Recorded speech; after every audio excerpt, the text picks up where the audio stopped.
Hello. Welcome back to Mik'd. Today is Monday, November 3rd. We have a wonderful show for you today. I'm glad I made it back to the United States of America.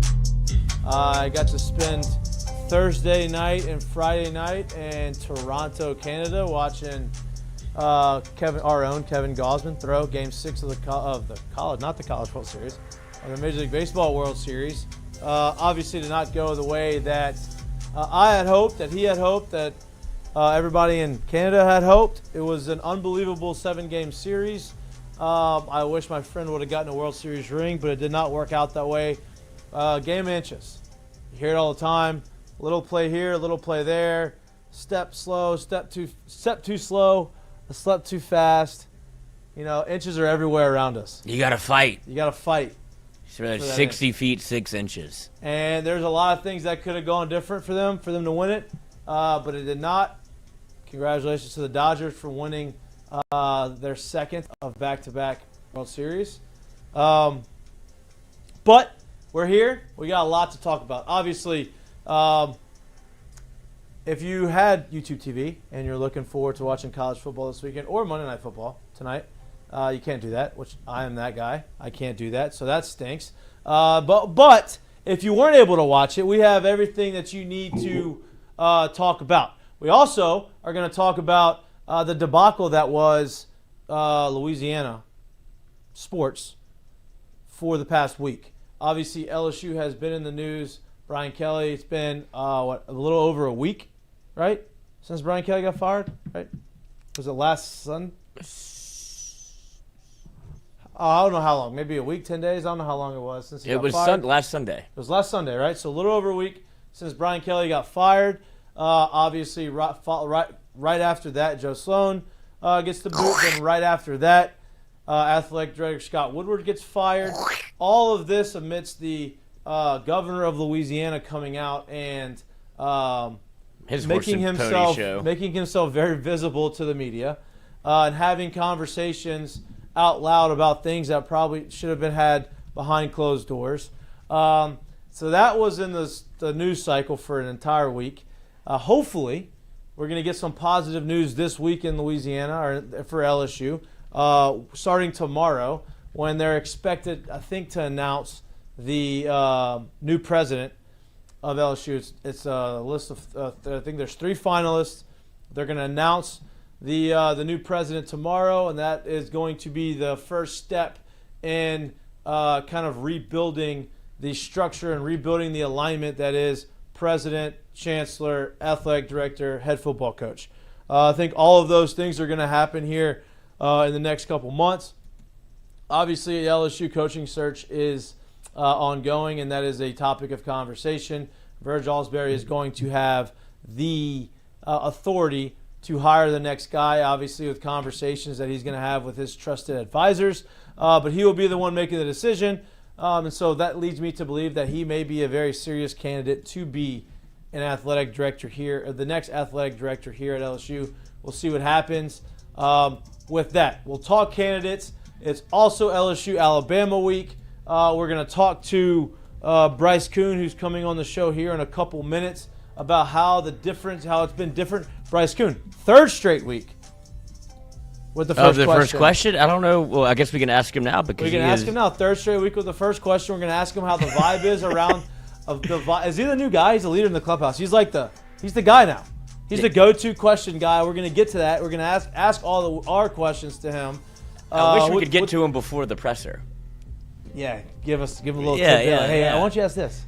Why don't you ask Not this? telling you how to do your job. I'm sure he would take your question with a lot of advisement. I think he's gonna take it and really take that and use that. I think he would do that. But we're gonna ask him obviously all the things that we're talking about now. Much smarter than I am. A lot smarter. A lot more smart. A lot smart. There you go. A lot more smart. He's got you beat. A lot more. Right now. A lot more smart than you. That's what it is.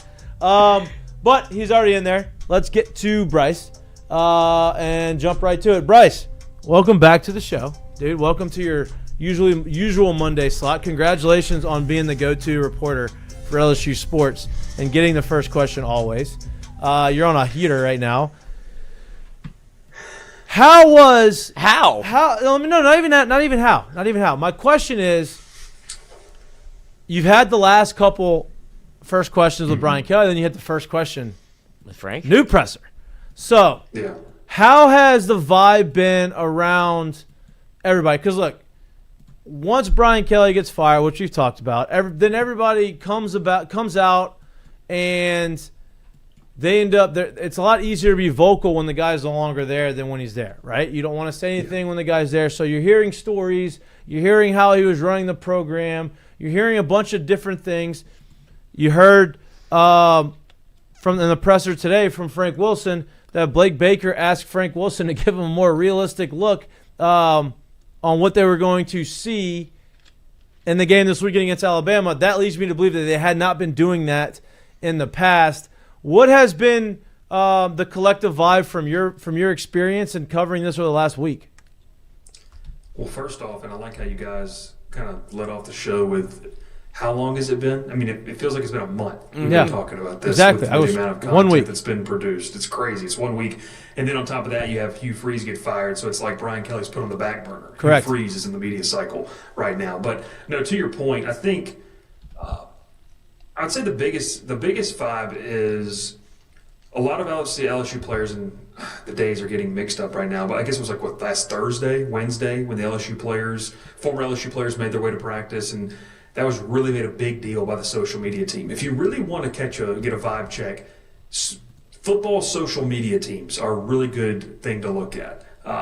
People draw a lot of information from that, and I think with the way that they broadcasted the former players speaking and highlighted, I know Jacob Hester was one that they showed what he said, Matt Flynn as well, and a couple other guys, and even Verge Osbury, they highlighted what he said to the team. Like, that shows you, I think, a little bit behind the curtain of what they're trying to push as a brand, right? Like what they want to push, and that's the big thing, is reconnecting with the alumni, getting back to what LSU is. That's been the big topic of conversation for the last week, and they're trying to get out ahead of that. So that'll be the biggest thing. And then kind of with what Frank Wilson said today, right? That Thursdays, and I tweeted it, I can't remember what he called it, but Thursdays they're going to have alumni, it sounds like, each Thursday. Huddle up, yeah. They're going to have that and invite people back to the program. And, I think that's something interesting because I don't know if you could do that if you were in the middle of a playoff push. So I don't want to get on Brian Kelly and him. Like, he wouldn't have, I don't think he did that anyways, but I don't think you would do that now. And with LSU in the position that they're in, and Frank Wilson, probably would love to have the head coaching job, but knowing that's probably not likely, it's just something he can do to not just mend the relationships, but also to prove to the next head coach, if it does come from the outside and not an LSU guy, that he's still needed and valuable. So when that head coach sits down with the powers that be, say, hey, Frank Wilson did a lot to stabilize. We need to keep him around again, which I think anyone and everyone would be a fan of. So that's kind of the big vibe, is that I think they're a little loose, they're relaxed. There was a video that went, I think it was on LSU's football's Instagram story. And it was like Jace Thomas, Tradez Green, a couple of the guys like working out, and they're like having a good time dancing. Like, this doesn't feel like a team that just lost their head coach. I think that's the biggest thing. Yeah. Like that's, and I'll let the fans take that wherever they want to go with that. Like, you saw the former players' reactions, you saw the lack of support from former players we talked about last week. And now you've kind of seen these players, like, it'll be interesting tomorrow night, Tuesday night, when we get to speak with them. I'm sure people are going to have some questions about Alabama, but this is the first time we're speaking to the players. And shout out Michael Bonnet. He will keep it very close to the vest and careful about who goes out there and speaks to the media the rest of the year. But tomorrow for sure. So I think they're loose. I think they're having fun. I did like the practice that Frank Wilson talked about that they had to open things off last week, where he let the guys that essentially haven't played, a bunch of walk-ons, but a lot of freshmen that haven't played, he let them get the first team reps and involved them and really made it, I think, a family thing. And so that's important. Like, if you're going to make any type of run here towards the end of the year, which is weird to talk about, if you're going to make any type of run, if you're going to win this weekend in Tuscaloosa, you got to make sure your team is close and bonded. It doesn't matter how talented you are. You can't go to Tuscaloosa completely, discombobulated. So I think that's been the point of emphasis. That's kind of the vibe around the program. And we'll see, obviously, it's all good talking points, and, but we'll see what happens when they take the field this Saturday. Well, you talked about Tuscaloosa, and I don't want to harp a lot on Brian Kelly and all the firings and kind of what who the next head coach is going to be, because we have a lot of time to do that. They do have a game. It's easy to do that in a bye week when you're not preparing for a game. Yeah. But they do have a game this weekend. Obviously, it's against Alabama on the road. After an embarrassing loss against Texas A&M, you have 2 weeks to kind of stew over that. But what's going to be the biggest difference, in your opinion, from the conversations you've had and what you've seen at practice for the last 2 weeks going into this game? Obviously, Frank Wilson's come out and said, look, we're going to run the football a lot more. Everybody's been screaming for that. We're going to run the football a lot more. You have a new play caller in Alex Atkins. You have Whitweek still questionable. You have some guys that are still banged up. Mm-hmm. But he came out and announced that our starting quarterback still is Garrett Nussmeier. You have a new play caller. You have a new head man in charge. Kind of a new attitude it seems like they're trying to implement. What can we expect to see from the style of play from them this weekend? Yeah, I think it's going to be aggressive and a little bit of why not? What do we have to lose? So I hesitate to use the word desperation, but it's I also hesitate to say do anything to win. But I was of the strong belief that even dating back to really the Ole Miss game, I don't think Brian Kelly and that staff did everything possible to win football games. That was my opinion, especially in that Ole Miss game. So now it's what do you have to lose? If you're Alex Atkins, if you're not going to be retained, here's your 4-game audition for an OC job somewhere. Correct. If you're not going to be retained, and I'm not saying he won't be or he will be, but here's your audition. There's going to be a lot of moving parts across college football. So why not put on a 4-game display with these type of players, which they have some guys, and get those guys involved? So I think it's going to be aggressive. I think that they are going to put their hand in the dirt, try to play a physical brand of football. I've been saying this for a long time. I think that this offensive line, they can have success on the ground. Now, to what extent, we'll see. But if you go back to what Alex Atkins loves to do, he is heavy counter game. So really the last time I would say he truly was in charge of play calling, I guess you should say, was 2019 when he was with Charlotte. And you go back to that season, I watched some of their games. They ran counter all over the place against people. It was ridiculous. And they let them, that was their first bowl game appearance and stuff like that. Had a pretty successful season. He obviously gets hired by Florida State the next year. So I think you're just going to see an aggressive brand of football, and they're going to pull out all the stops. I do believe we're going to see Michael Van Buren on Saturday. Maybe that's hope. Maybe that's whatever. But, if you have a chance to go, you're second and goal from the 3, why not? Oh, you see him in you're talking about packages, not as in packages. Extended. Not starting. I mean, I think we really will see packages for Michael Van Buren because I think Frank Wilson's goal is to inspire confidence. How do you inspire confidence? Is when your players look over the sideline and say, "Hey, my coach is doing everything possible to go win this football game." And I think that's what it is. That's what it's going to be. I don't know if they win. I don't know if it's close. But I think that they're going to play a little more free and a little more fast. And maybe. I don't want to say this is what they needed because no one needed what happened the past 2 weeks, but maybe they just needed the weight lifted off their shoulders a little bit, and we'll see what happens. Does it look different on Saturday? Jared, you got one? Yeah, speaking of the moving parts, I want to go ahead and get down to the nasty stuff, right? So we're sitting here talking about, and we're looking at a completely different landscape than what we're used to seeing in college football and the moving parts and everything that's going. Hugh Freeze was just announced as let go at Auburn, so that now becomes another opening. We're looking at 4 games left, 4 weeks left in the season, and you're seeing all these openings coming. Are we expecting this head coach search to maybe go a little quicker than what we expected maybe before the year or maybe before it actually happened? Simply because of all of these openings that seem to be coming and you don't want the opportunity for there to be that much choice, I guess, if you will? I think they'd like to do that. I think that it's the worst kept secret that everyone wants Lane Kiffin. And if Ole Miss is playing into late December, that's going to be the biggest thing. It's if let's just play the hypothetical. If Ole Miss makes the playoff, they're playing, I guess, December 19th, 20th is the first round of the playoffs. So they don't have a bye. They're playing either a home or road game. Let's just say they win that. Well, now you're talking about a New Year's, and you might still not have a coach. And, on our message board over at the Bengal Tiger, that's been a very talked about point is if you push all your chips in for Lane Kiffin, are you willing to potentially miss out on some portal guys because you can't get everything? You're not going to have a coaching staff. And that is the difficult game to play. I have parked on, and then maybe this is just my opinion, it would be worth it to me because I think Kiffin would be the best long-term play. Now, would it maybe sacrifice some of the opportunity you have in 2026? Maybe so.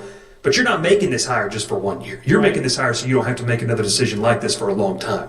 So that being said, Jared, I think in a perfect world, yeah, like, for example, Tulane lost to UTSA last weekend. They're going to have some crazy stuff happen to get in the playoff now. If I'm Auburn, I've called John Sumrall's agent, and I'm like, hey, let's just get this done. So on December the 8th or the 7th, that first Monday after conference championship weekend, we can make the decision. You've got your staff in tow. We're doing that. LSU, I think, wants Lane Kiffin so bad. I don't know if they can do this. Now, if you pivot off of him, you got to ask the question on the hot board. We released another one today.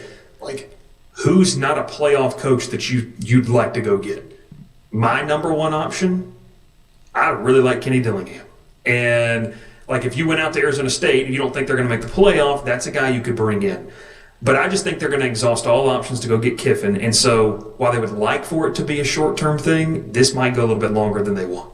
So just so I can make sure I got this right, we can make sure we heard this right from you. If you go get a Lane Kiffin, I don't know if you're able to go target and get a Dan Lanning, just somebody that lands themselves into the college football playoff. Basically, what you're saying is that from outside of completely over-kicking your skis and just completely blowing it out of water in year one, you're almost sacrificing 2026. You would sacrifice an opportunity to fully build the roster. I don't want to say you'd have to punt on 2026 because I do think with the right guy, there's an opportunity to go get. Like, if you brought in Lane Kiffin, I still think you could compete for a playoff spot next year. I just think he's that good of a coach, or Dan Lanning, to your point. The problem being, though, is that let's play that game again, if he loses on New Year's, is named the coach on January the 2nd, I can't remember the exact new portal window it is, but you are hitting the ground running. And unless he's going to bring a bunch of people from Ole Miss, or Lanning would bring a bunch of guys from Oregon, there's not a lot of that work to be done.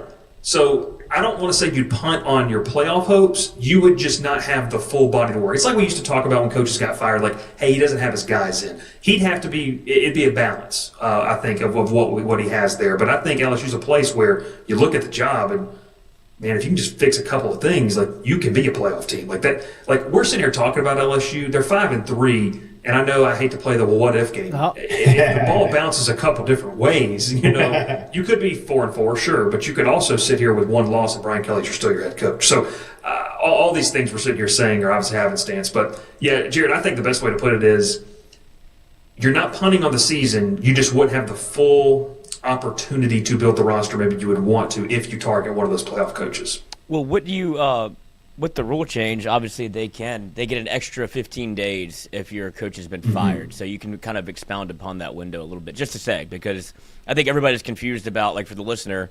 how the new transfer portal works. So you get right, and you have the early signing. Then you have the early signing period, right, in December, where everybody initially everybody usually waits.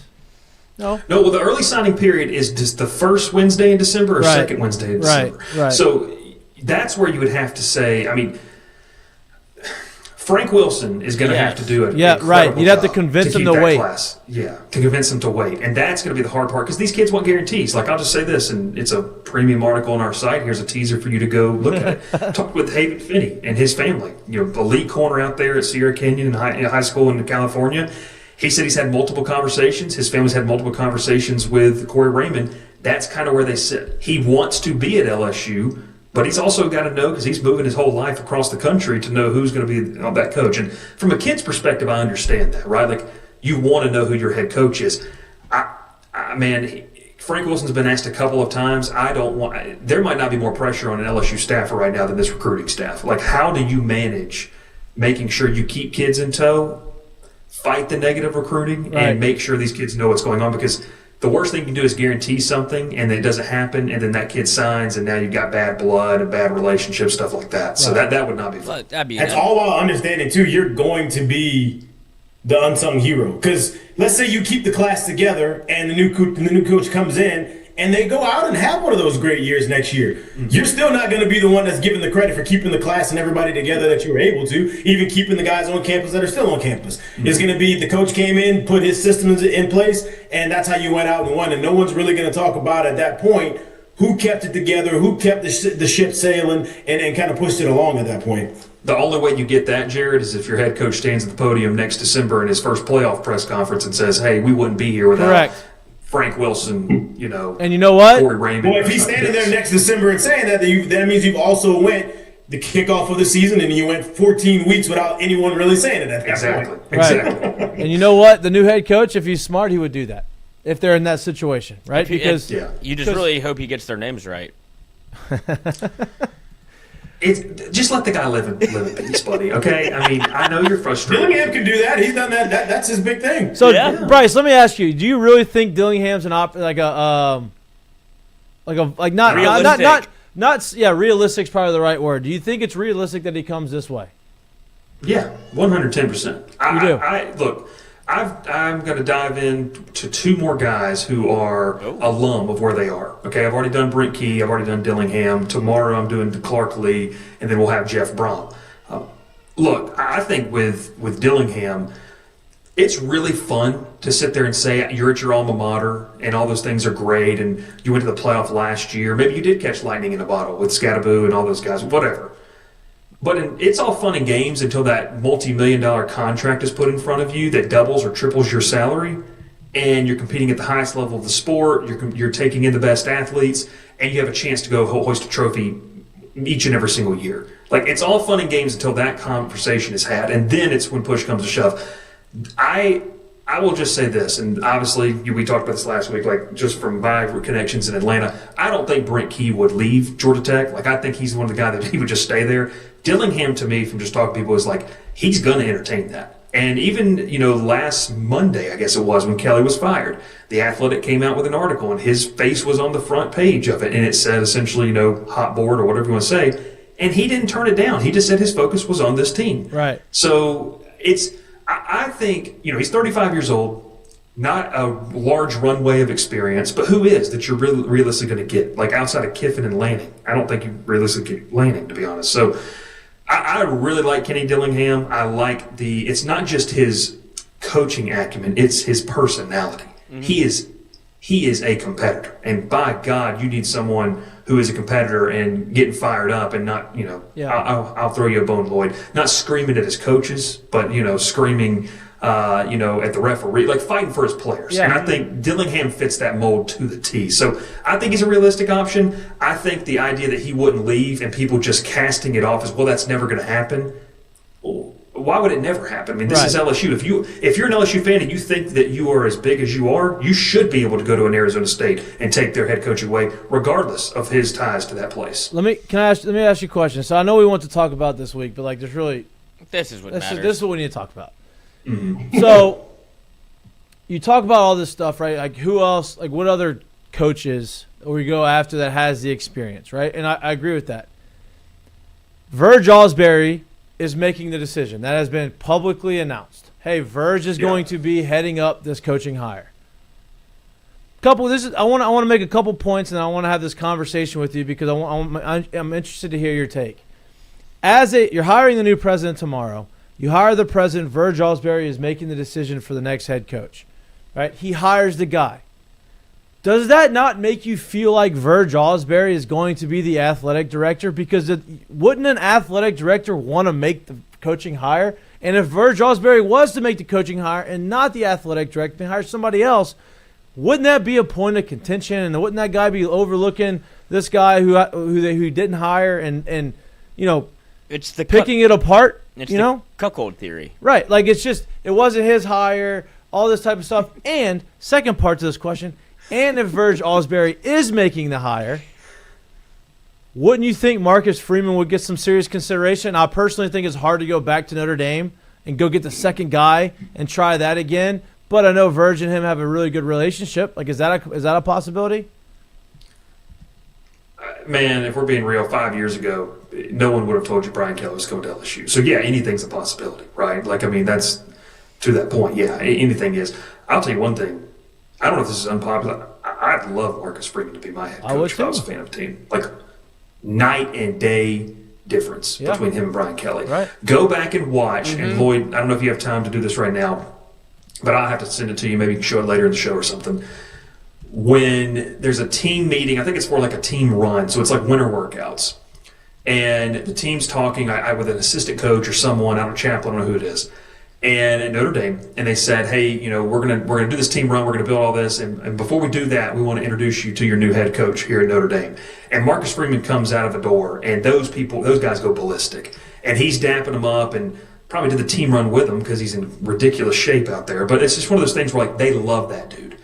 I want that. I want a guy that gets down there with the guys and does that and loves them, and you can just tell that everybody's on the same page. So to that point, yeah, I mean maybe. But going back to the Verge Osbury thing, it is a weird thing. I've got a lot of questions about that. In terms of hey, and these are from family members and fans and friends that are they know who LSU is, but they've just been taken aback by this whole political influence thing that's been happening over the past week.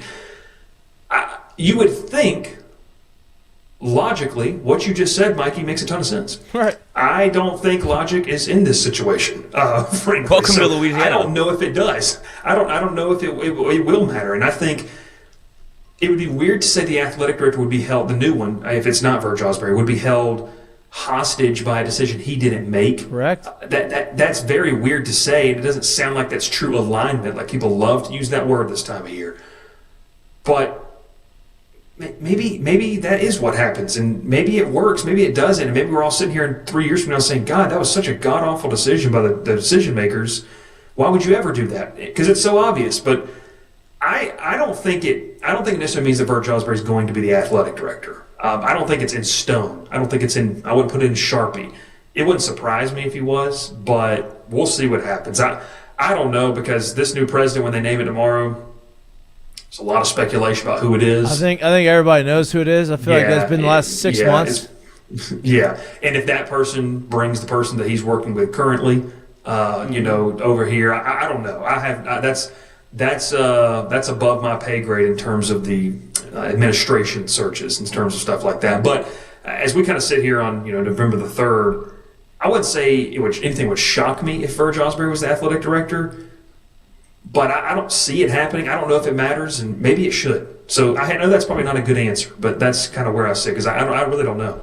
Yeah, can I expound off of this too, just to kind of throw in another angle, and maybe you can. Yeah, what kind of lights you got going on in there? Is there you got a party in here. I got a party in here. Don't worry about it. We doing things. I just walk over here and we get the party going. No big deal. We do things like that over here. Listen, if let's just say too, obviously it's a very weird time in terms of not having someone sitting in that seat, and you have a firing going on, but you're also in the middle of football season and you're trying to get to the next stage.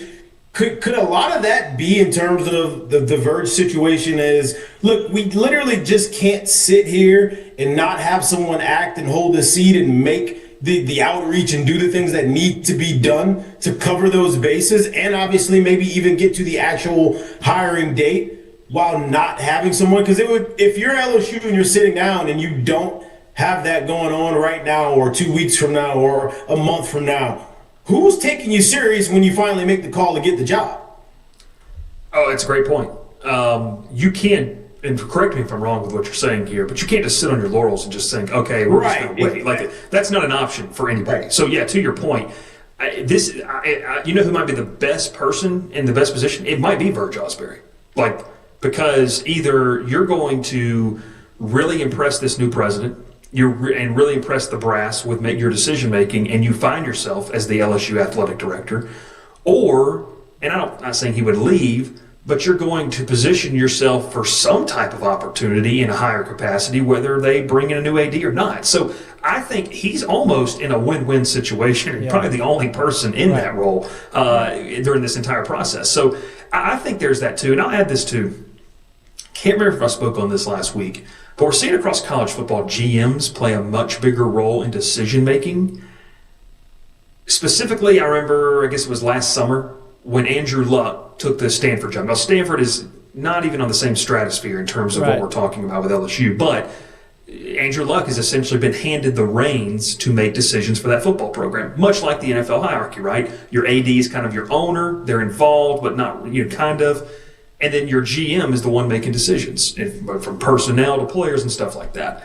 I'm interested to see Austin Thomas's role in all this. He wasn't listed on that committee, Jared, but I guarantee you he's playing a role. So to add to that, what if Austin Thomas, who's driven a lot of the success that you've had in terms of player accumulation and talent accumulation, what if he's impressed by Verge Osbury? And like that working relationship's really beneficial. And Frank Wilson is like, Verge has a really good opportunity to impress the right people here. And like I said, he's in a win-win because you couldn't just wait. Like you weren't going to say, well, we're not going to start our search until after the president starts. Or, well, then don't field a team in 2026. Like, let's just punt on the year really. Don't play and wait till 2027. So, yeah, it has to be done. And that's why I do think Verge is in a win-win spot here for him. Yeah. Bryce, I know you got to go, but I agree with you on the Verge thing. And look, if LSU wants somebody that believes in LSU and wants LSU to do well and wants to make the best decision for LSU, he's a pretty good guy for it. I mean, I think he's proven that his loyalty here and he loves it here, and he wants the best for LSU. So we'll see how that turns out if he ends up being the guy. But you have to know that he's going to go out there and pick the guy that he feels is best for LSU as far as culture, as far as coaching goes, as far as being able to have success here. So I trust Verge. I do. I like Verge. I think he'd make a good decision and hope for the best for him. But we appreciate you, dude. I know you got to run. Yes, sir. We'll have you again on. We'll have you on next Monday, talking about what the hell happens this weekend. I have no clue, but I have no idea. Yeah. I'm just there for the vibes. I'm going to Tuscaloosa to enjoy a football game. Love it. There you go. That's what we're going there for. There you go. All right, Appreciate brother. you, fellas. Have a Thanks. good night. Yep. This Verge Osbury thing is going to be very interesting. Mm-hmm. It really is. I'm very interested to see how it pans out. But like I just said, I mean, I like Verge a lot. Verge has been here for a really long time. Verge has seen a lot. Has Verge made mistakes? Sure. Has everybody made mistakes? Absolutely. But after seeing Brian Kelly depart the way Brian Kelly departed and seeing the reaction of the players after that and seeing that there's been no recruits decommit, right, and having the culture and the fit and all of those buzzwords thrown out there, I think having a guy like Verge that understands those things can't hurt, right? I think it can't be it was not going to be a bad decision. He understands the magnitude of the decision. He understands the type of guy that he needs to go out and hire. It needs to be a high-level type coach, whether he's wins now, has won already, or is an up-and-coming guy that's going to win. It's got to be a guy that he knows is going to be able to fit the culture, be able to get the players to say culture, as in understand what the program is about, understand how to get the players to play behind him, love him, respect him, want to win for him, and going to be able to represent the university positively in every press conference and be a good steward of the university. And I think he understands that. So I'm anxious to see how that goes. But I'm not mad about it, him making that decision.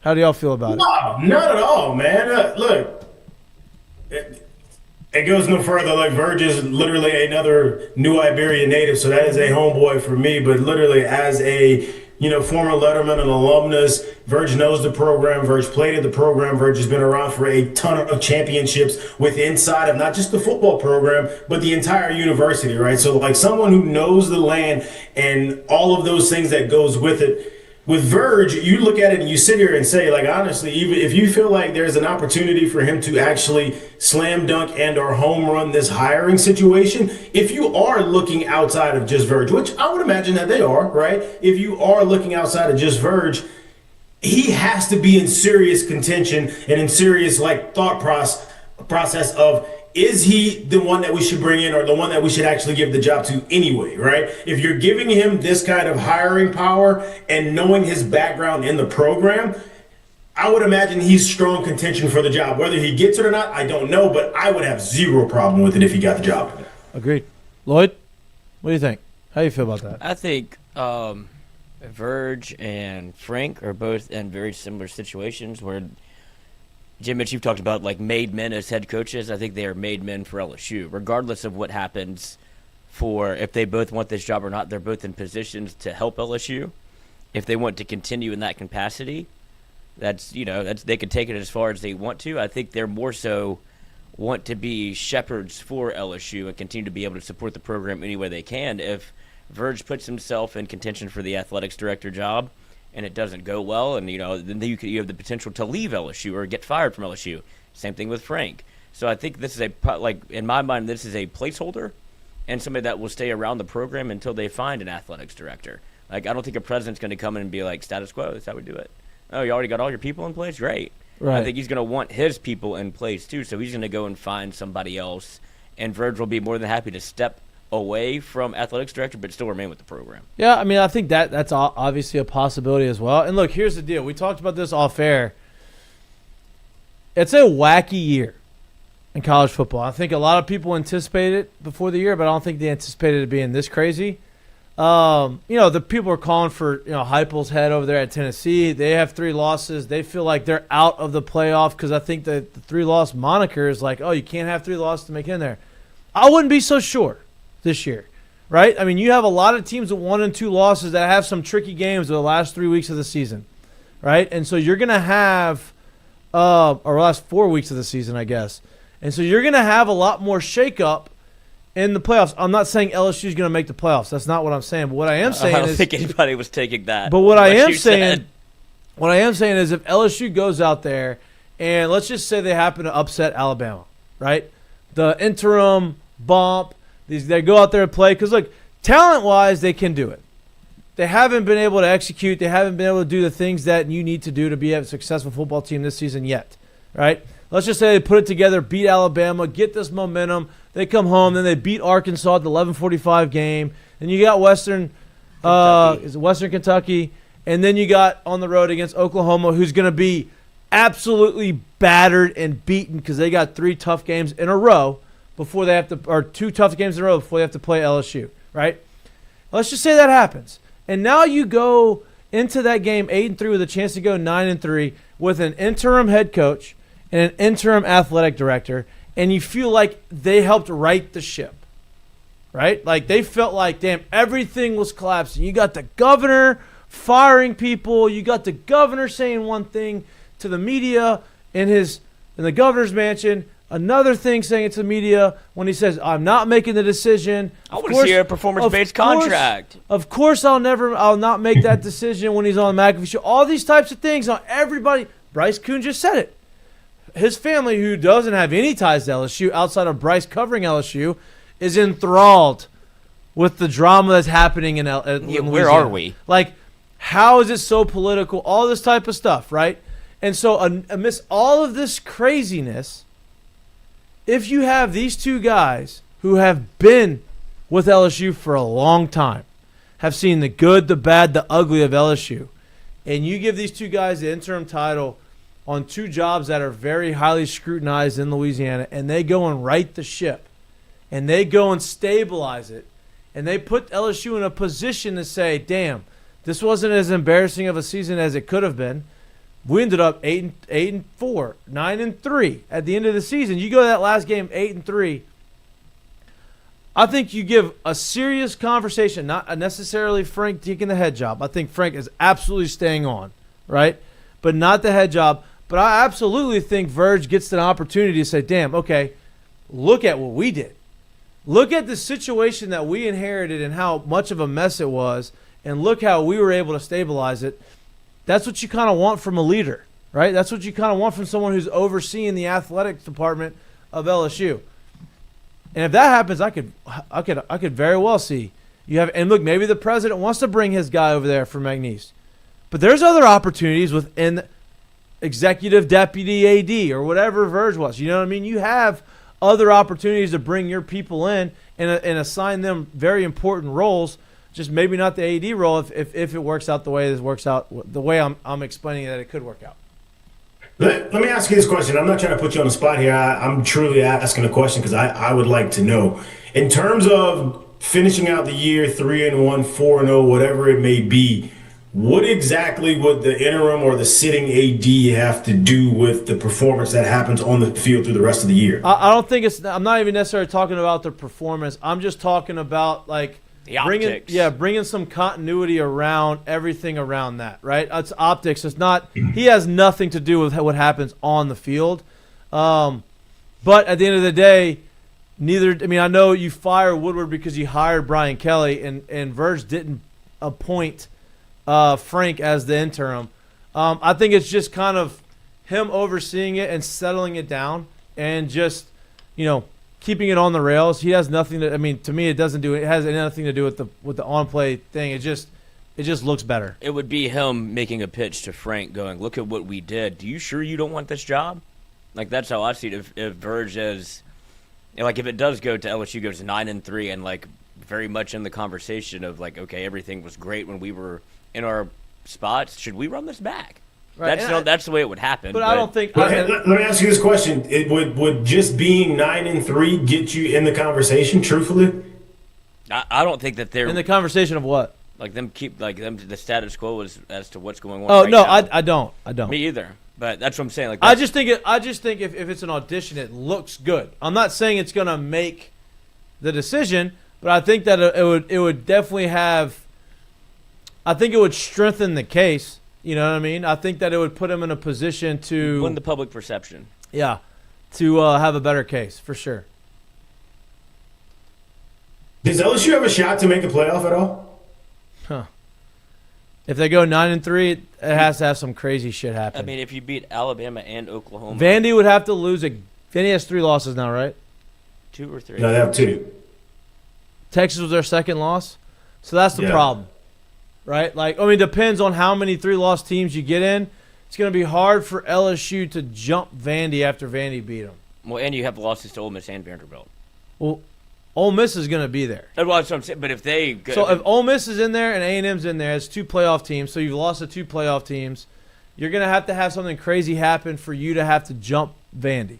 Now, maybe beating Alabama and Oklahoma is that, right? If Vandy would have to lose another game. Yeah. You know what I mean? It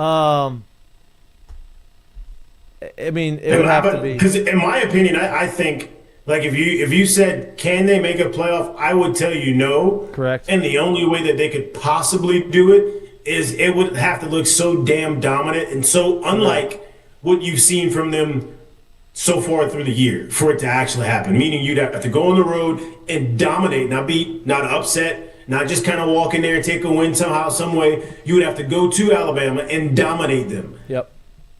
It's very visibly dominate them in that game. And then you would have to run the rest of the table and dominate those ball games as well. And then obviously a lot of things have to happen because I think as it stands right now, just in the SEC, you're looking at 5, maybe it's 6 teams, I believe, in the SEC that have 2 or less losses. And like you said, yes, some crazy stuff would have to happen. But even if the crazy stuff happened and you're sitting there with multiple 3, maybe 4 teams that are sitting there with 3 losses, well, they've all put together better resumes so far. So just going out in 3-1 or 4-0 and finding a way to 9-3, well, we can't even go 3-1. I think you would have to go 4-0. So just finding a way to 9-3, I don't think that is even close to enough. I literally think it has to be name a hotter team in November for them to be able to be really in that conversation at that point. Correct. And look, a lot of those teams that you had mentioned that are 7-1, 8-2, or whatever, 6-2 or 7-1 or whatever it is. Yeah. They have some games on their schedule that obviously are going to be tough, right? So there's going to have, like you said, there's going to have to be a shakeup. But I want to ask you this. As far as dominant goes, what would look like going out to Alabama, what would look dominant? What would be a dominant performance? Because I don't think you're just meaning, they got to go beat them by 30 points. I think you're talking about what would be a dominant performance would be that defense that we saw the first 4 games of the year do what we hadn't seen an LSU defense do since 2006. That defense would have to come back. That offense that we thought would be the strength of the team, the offense that we thought would be one of the best in the country, would have to actually start looking like that. Right. That's the kind of stuff that would have to happen. Now, I'm not saying if you go to Alabama and you're playing against a good Alabama team, that doesn't necessarily mean you're going to put up 45 points, but it has to look like, damn, this is a completely different ball club. That's the kind of stuff you would have to show out with. Yeah, I agree. And, look, I do not think they make the playoffs. I just don't. But going 9-3 definitely looks better. It feels better. You kind of end the season on a good note. You go to a better bowl game. I know bowl games don't matter, but for the players, after all the turmoil that they had to go throughout the course of the year, going to a bowl game that's not in the playoffs it'd be a nice way for them to say, okay, like at least we got this thing back on track. It's like the 2018. Correct. Like, okay, we're trending in the right direction. Correct. Like, hey, this could have gone way worse, and we all got together. And look, sometimes when you do that kind of shit, and nobody on the outside believes in you, and nobody believes that, hey, or everybody thinks that you suck and that's a disaster, and the team is going a million different directions. A lot of times when those teams end up figuring it out, it's because those guys stuck together behind the scenes, and that builds a lot of camaraderie, team chemistry, and it sets the team up for success in the future. And so at this point, that's what you're playing for. You're playing for pride. You're playing for, hey, we're going to go out there. Like Brandon Taylor said, if we can't go to the party, you can't go either. You know what I mean? We're gonna go and we're gonna shock people. We're gonna go and try to ruin people's seasons and end up maybe making our season. You know, who knows? Just keep playing. It's funny they said that too, because I do think at that point, like if you're able to run off, now at this point I don't care how it happens, but let's just say you're able to go 3-1, 4-0, and you play well throughout the year and you finish off the season strong. I would love to see, just off of the interim situation that you got going on, just off of the different vibes that have changed and who you play for and knowing that you haven't lost commits, like all those things going on, letting older players back into the building, like all that stuff going on, I would love to see how many guys would not opt out of that bowl game. Right. Just off of that. Like I would love to see that. Well, and here's the deal. Because I feel like it would be a very small number at that point. Correct, because it's a culture changer, right? Like, I think we can all sit here and agree that we did not lose football games this year because of the talent. Right? Like, we aren't less talented than the teams that we lost to. I'd argue that we're more talented than every team that we lost to. There's a reason somebody got fired. Correct. So, to me, it falls on culture. It falls on motivation. It falls on getting these guys. The hardest thing to do as a coach is getting a group of 85 dudes that are alpha males to believe in you and play for you and play hard for you, right? Want to kill for you. Like, that is a special talent. That's why the greatest are the greatest, and there's a lot of good. It's hard to get to that elite level because it's hard to continue to do that over. Maybe you get one good team, but it's hard to consistently get these guys to believe in you. And if that happens, if you're able to go and you're able to turn this thing around and have this crazy season turnaround, that is a culture builder within the locker room that is hard to break, right? You want to talk about bringing the culture back from LSU and the tradition back from LSU. It's a good start to doing that, right? And that's going to be a lot easier to go and say, hey, look what we did. Look what the staff did without the head guy. Look what we did to be able to keep these guys intact and believing and playing hard and playing for one another and winning games. Forget what the governor said. Look at that. That's attractive to a head coach, in my opinion. Especially one that believes he can get guys to play for him.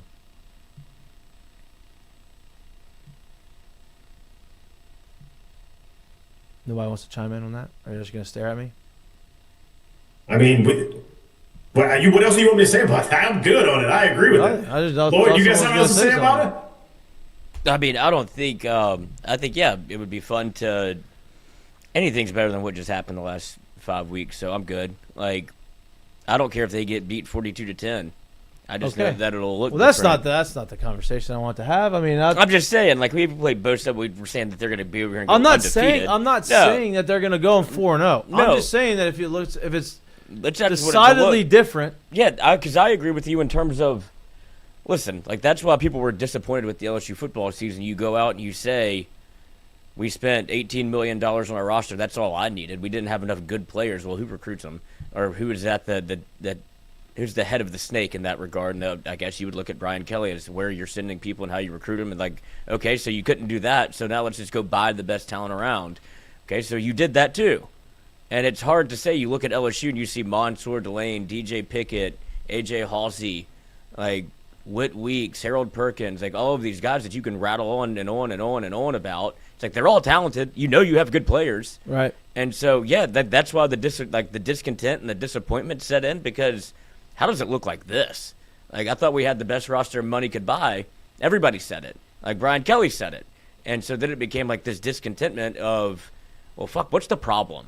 And now that you have made a change or two changes, one of which I think to be the real actual problem, and now you have somebody else in there, I think that's the more, like, the way they did it in which they did it, like take the governor part out of it, because that's really the only parts that sully this entire process, because Frank's been awesome. He was on the microphone again today. Sounded great. Talked about how they've changed their practice habits, what they're doing at practice. People weren't leaving during the bye week because the head coach was actually there. You can't leave because I'm not leaving. And so, like, it's different. It's a markedly different energy around LSU. And that's what I think the most important thing is. That's how you keep people together. I don't know.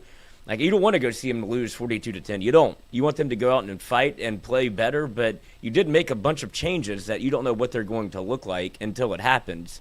But I do think the energy is the only thing that we could really hang our hat on. You know that's going to be different. Yep, no doubt. It's going to be I'm excited just to see what it looks like, yeah. The energy looks like. Because what would you say, if Brian Kelly was still the head coach, what would your score be? If you're predicting LSU Alabama on Friday. I think it would look similar to A&M. I think you'd play it close in the first half, and then they'd run away with it in the second half. What do you think it's as now? Now we're talking about possibly winning. I mean, I'm hoping to win. I'm not saying that we're going to win. But I think there's renewed optimism. I think there's more hope than there would have been had. The season was over. Right. Over. They may not have beaten Arkansas with BK. They might have beaten Western Kentucky. Even though Arkansas, I have never seen a team score as many points as they blow so many games. It's crazy. In like outrageous ways. There's been 3 occasions this year that I'm watching. I'm not even watching the Arkansas game. It's in the quarters. I see the score, and I'm like, oh, this game's over. Like, forget about it in my head. Still going to hit the over. I'm not even betting. I don't even have money on the game. I'm just saying this game is just, in my head, it's over. And then I go and look at the scores at the end of the day. Lost again. And I'm like, holy shit. How did they lose that game? Right? This weekend, another example. I'm watching the scores, and I'm like, no, they're going to good for Arkansas. Like, they're going to win one. And Mississippi State comes all the way back and wins the game in overtime to get their first win in, 2 years in the SEC? Like, talk about a team that just but scores points. Mm-hmm. And so if Brian Kelly was here and the team was still the same, the way they were acting, I would not be shocked if Arkansas had beaten us. Now, they shouldn't, but, they gave up. That's where it's trending. There was just too much. The thing of it, you put together such a roster that through this many games in the year, it's been very evident that there's talent on the team, right? And so it's hard to sit here and say, okay, this is just the players. And then you start looking around and you're like, there's too many guys on the staff who have had success in this league. So then it's hard to say, well, we ain't coaching them right at this position or at that coordinator or at this spot. So then you really do have to go to the head of snake, because at that point you're like, well, who's not gelling this and bringing this all together? And there was no other answer than the absolute top of the totem pole. Correct. I mean, you gotta. Obviously, and I think they know that. That's got to be the biggest, like, deciding factor. You're not going to go get a guy that can't coach, but the main thing is like, hey, we're going to have to go and talk to his current our players that played underneath him. Talk to coaches that have played underneath him. Guys that he got rid of, or guys that, that had success underneath him. Because look, here's the deal. If you go look at all the guys, majority of the guys that had success after leaving Saban or a good coach, like a highly respected coach, even if they got let go by Saban, a lot of those guys probably have some good things to say about him. Hey, it didn't work out, or hey, I fucked up, and this is why I understand why I left. He was a dick to me. Very rarely are they going to say this guy's an idiot and fuck that guy. He shouldn't have fired me, all this kind of shit, right? Maybe a couple. He didn't like me. But majority of those guys, they got let go, they probably understood, damn, I did something wrong. We struggled. I understand it, blah, blah, blah, blah.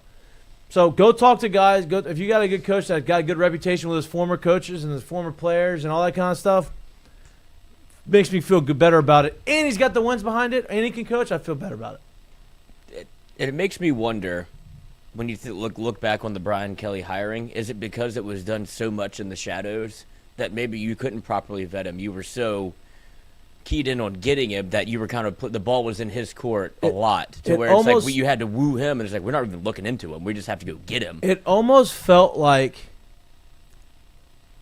that moniker of like, oh, he's a big game hunter, right? He got this guy, he got that guy. He's gonna go for a big name, and this name hadn't been brought up, and he was like, because the story was he went to him early on, right? And Brian Kelly told him no. And it's almost like he told him no, but it was like, hey, still interested. No? Yeah. Like, happy. I am Ron Burgundy? Like, okay, maybe, but like he said no. And so it was almost like, it was just like, not an ego. Ego is the wrong word, but it was like this challenge. Like, okay, I think the door's open. I think I can get him. And it was so gung-ho on trying to bring him in because at the time, it looks great. He had the most wins. He had all these things. And like, damn, this is the biggest of the game. This could be it. This is the elk. Yeah, bigger than that. This is an elephant. Yes. You know what I mean? Like, this is somebody that nobody expects us to get. It almost felt like that overtook. And I don't know how the interview process went. I don't know what the vetting process looked like. Maybe he did that. Doesn't seem like it. Yep. But it feels like he was like, damn, this is the guy. This is the biggest guy. Watch me get him, and he got him. It didn't work out. But, like, that's kind of what it felt like. But he can't, like, that's what I'm saying. It's not like he was going around talking to current players or current coaches on his staff, or his athletics director goes like, so what's the real deal about Brian Kelly? Because I'm thinking about taking him from you. Like, so you can't go current. You got to go past. Like that. Right, you go no to longer Cincinnati, there. but it's not the same person. Same thing with Lane Kiffin. If you did that, you're like, go talk to the guys at USC, go talk to the guys at Tennessee. They'd be like, piece of shit. But if you talk to him now, they'd be like, oh, Lane's totally different. Correct. But you gotta go and you've got to have those conversations and determine why is he different. Like, what was the change, right? Like, if you can see that there is a reason for the change, then you can say, okay, he did that, he learned from that. Coach, I changed. There was no really reason for the change. He didn't really change. He got desperate. Yeah, right? Like, I mean, you're going to say what you need to say to get the job, and you ran into an absolute perfect situation, which is great. And I didn't think you did a bad job. And then after, I'm happy. No longer desperate. Complacency happened, right? But, like, you got to go, and you got to go talk to these people. You got to go talk to what the good, the bad, and you got to figure it out. Why was it bad? Okay. You got to determine, is it bad because this guy's bitter, or is it bad because the guy goes treated like shit?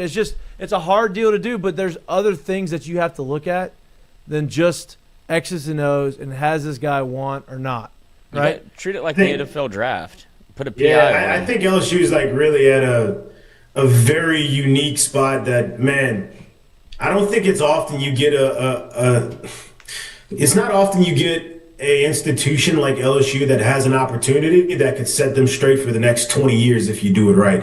And what I mean by that is, like, if you go find that guy that has that burning fire, that itch in him, that wants to, one, really mold young men, because you're getting them at a chance and an opportunity to really mold them for the rest of their life into young, growing adults, right? So, one, be able to do that and really put their imprint on those guys as they come through the program and graduate and go through. Like, you get an opportunity to do that, but also a guy that looks at it like, this job, like, I think a lot of people get into coaching because that's one of the things they want to do. Now, whether as they go through their career, they keep that same burn, if that's really something they continue to really want to do day in and day out, and it's something that really continues to fuel them. I don't know the answer to that and how many people change from that. But, like, when you get that part of it done and that part's already set in stone, there's also a part as a coach where you hop into it and you want to be coaching in the biggest games. You want to be considered on the biggest stage for all of these opportunities. Well, LSU is that type of place, and it's already set up for you to do it. So if you get a guy who sees where that platform of what LSU can bring not only his players' careers to, but his career to, if he treats it, if he stewards it the correct way and he treats it the correct way, man, like, you put that guy in place, and he wants to be there, you could really take that place to a different stratosphere, and that those next 15 to 20 years could be so beautiful of what you can do there. Correct. And like you said, that's what makes it so intriguing. We joke about this all the time, but like, there's a lot of truth to it, and it was such a bad movie. But the concept of this guy is a draft day. Oh God! Didn't go to his birthday party, right? The movie's terrible, but the what the point they were trying to make on that is like, hey, this guy super talented, On paper, elite ability, right? All the measurables, all the stuff, but he's an asshole. He's a dick. He's not a leader. People don't like him, right? You don't really know people don't like him because they're not going to verbalize it because, he is good. So, like, they kind of just deal with it. But, like, nobody really hangs out with him. Nobody went to his birthday party. It's funny, like you say it that way, but, like, shit matters. It matters, dude. If people don't follow you, if people don't like you, if people don't want to be around you, you cannot lead somebody. Like, nobody. How many players left? None. 0. So you're saying they didn't follow the leader? Correct. Pretty telling. Correct. But like, and on the flip side, like, that's the stuff that you go and you vet on the next guy. Like, do people follow him? Do people believe him? Do people, like, you can tell, dude, when you talk to people, like, do they want to win for you? Or are they trying to win for themselves, or are they trying to win for you? Because there's two different things, right? Like, I tell the story all the time about when I got traded to Detroit, and I was coming off a terrible year. Oblique, broken hand, played terrible, didn't know, like, what was going on. Detroit gave me an opportunity, and I got to play with Ian Kinsler, and I got to see how he worked every day, and I got to see how he showed up every day as a veteran, and he never wanted to be out the lineup, and he was a leader in the clubhouse, and all these types of things, and he made baseball fun for me again. And I told him, I was like, I appreciate you because you made baseball fun for me, and you made me want to win for somebody else, right? I didn't want to disappoint you. I wanted to play well because I respected the way you went about your stuff, and I just didn't want to disappoint you. And that shit matters. It matters a lot, right? And then they fucking traded him, and it all went to shit, right? But like that, I mean, that's what you got to find is somebody that can get these guys to believe in them and play for them, even if they tell them the shit that they don't like. Like, you have to be able to respect that. I mean, Nick Saban fucking wore people out. And you go ask all these dudes, and they said, I love Nick. I would die for Nick. I believe in what he was doing. He built that trust in me. Can't build the trust in somebody if you're never around. Can't build the trust in somebody if they don't feel like they can go into your office, knock on the door, and talk to you about some serious shit. Right? You just can't. And that we didn't have that. We didn't have that with Brian Kelly. So that's when you find the next guy, it's got to be about that. X's and O's is easy to find. You can find a lot of guys around the country, X's and O's. Hard to find the guys to get the guy to motivate the team. I don't know. It's kind of hard to know X's and O's if you're truly not doing as much as what you probably should be doing as well anyway. Like, that's kind of part of it too. Like, that's been talked about a good amount as well, where how much of the prep and how much of the work inside of it was he really getting into? We talk about it all the time, but, there's a lot of cuts on the sidelines, and it's pretty easy to read lips and see what he's saying. There's a lot of questions being asked, and a lot of that is, what are we doing? Right? And it's like, well, you the head coach, you tell me. Right. I mean, This is the man that went to the podium and said, like, if you want me to be more involved in play calling, I guess I could be.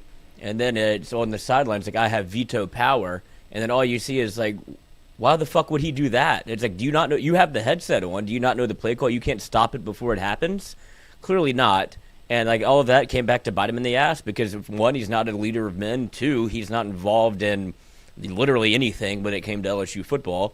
And that's why you said, like, you see, and if this thing goes the way that it could under Frank, where they perform well, and obviously he has that locker room, you're going to see a lot of the player reaction being like, head coach, head coach, head coach. Correct. And that's going to be you can't fall into that trap. Well, I don't even but it's going. I'm saying that it's going to happen. No, I'm talking about like you make the decision. Listen, he'll still be here. Frank, associate head coach. That was what your title was before. That's going to be your title again after. You are going to be the guy that is going to keep this shit intact, and you're going to get – and look, people may not give you credit, but we're going to give you credit. Like, I'm going to make sure – when you have this conversation, I'm going to make sure that people understand how valuable you've been. I'm going to prove it to you. I'm going to compensate you for being valuable. I'm going to compensate you for keeping us in this position.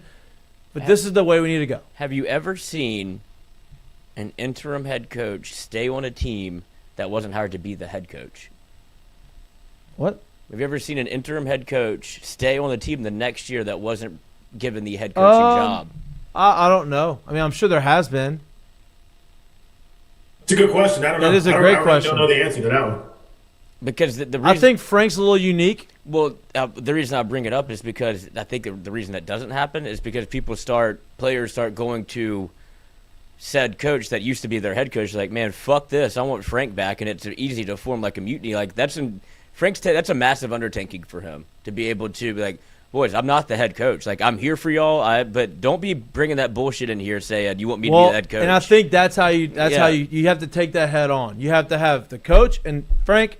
Hey, this is the situation. I'm in agreement. We're in agreement. We're going to have a conversation. We're going to make this shit known from the beginning. Listen, and there's another example. I can only give you real-life examples from me, right? So, like, and Jared can attest to this. And now this is early Maneri. This is when Maneri was piss and vinegar. Yeah. Hey, Jared, you got to sleep? Go stand up. That type of shit. You know what I mean? Like, not like he didn't take fucking no shit from nobody, like nothing.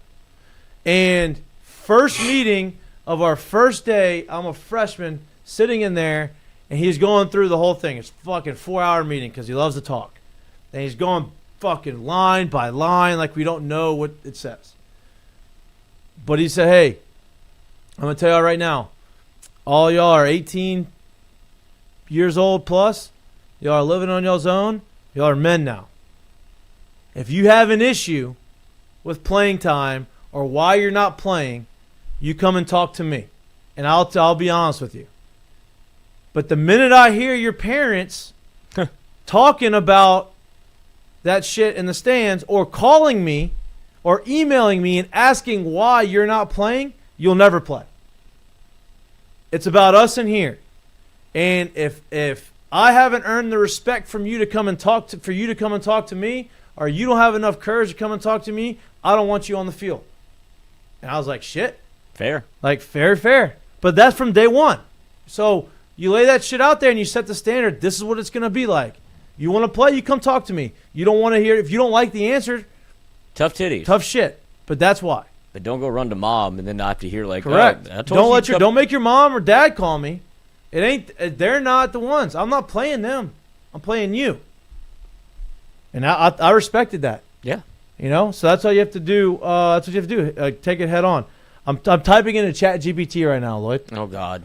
Has there ever been a college football interim head coach? How do I phrase that? Stay on staff, but stay on staff, but not as a different the next year in a different position. Capacity. Let's see what ChatGPT says when you could very easily just Google this. No, this is better than that. I don't think so. I mean, Google's going to use AI anyway, so it's going to be the same. So. I mean, this gives you more information. Yeah. I think you just like. Yes, there are instances. Okay. Sean Elliott at South Carolina. Elliott served as the interim football coach for the final 6 games of the 2015 season. Then in 2016, he's returned to South Carolina staff as the offensive line coach rather than continuing as the interim head coach. Tim Skipper served as the interim head coach at Fresno State in 23-24, then joined – well, that doesn't count. Then joined UCLA's Bruins staff. Okay, so there's one instance that we have to vet. Yeah, so it's unprecedented. Yes, yeah, it's an interesting conversation. Because we had this conversation, or at least I always thought of it like this, and everybody's like, you're insane. I was like, I understand that this is not how it works, and now you're trying to ask Frank to kind of do the same thing, but when O was clearly going to get shit canned, it was, dude, just step back down to being the defensive lines coach. You're not going to get a job anywhere else. Like, if you want to be here, but it was just different, take some but shit it's off your different plate. For being the actual head coach and winning a national championship and doing that than having, hey, you're the interim guy. And well, yeah, but he'd already, like, if Frank doesn't fail, if he is if they win, That's a harder conversation to have than it was with O. It's like, bro, we're not good right now. People aren't going to fight for you to keep your job. There's going to be a D-line coach. That's cool. But if Frank goes 3-1 or 4-0 or undefeated, it's going to be like, damn, why'd y'all take the head coach tag off of him? Yeah. And then the new guy has to come in and like, I don't respect this man. Well, we were rolling with him.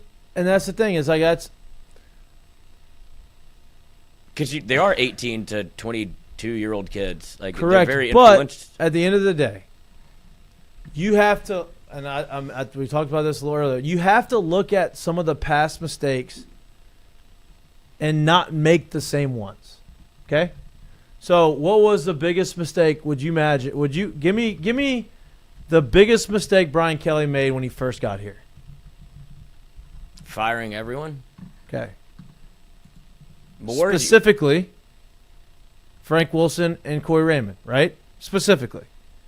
So, the new guy comes in and says, okay, especially if he's not from down here, I know how important recruiting is. I know how important the state of Louisiana is. I hadn't really recruited down here all that much. I probably should go find someone who's good at recruiting. Oh, wait, I got 2 of them in the building right now who know LSU better than anybody. Let me just keep those guys on. So you'd have a coach that comes in, I would imagine, that's going to be able to keep those guys on staff. Oh, yeah, for sure. You know, like not going to say get rid of them. Oh, or Can I say this too? Can I just say this too? Because I don't think we're bringing this up. I don't think this has been talked about much at all. And we keep talking about like the rest of this season and what it could mean for Frank.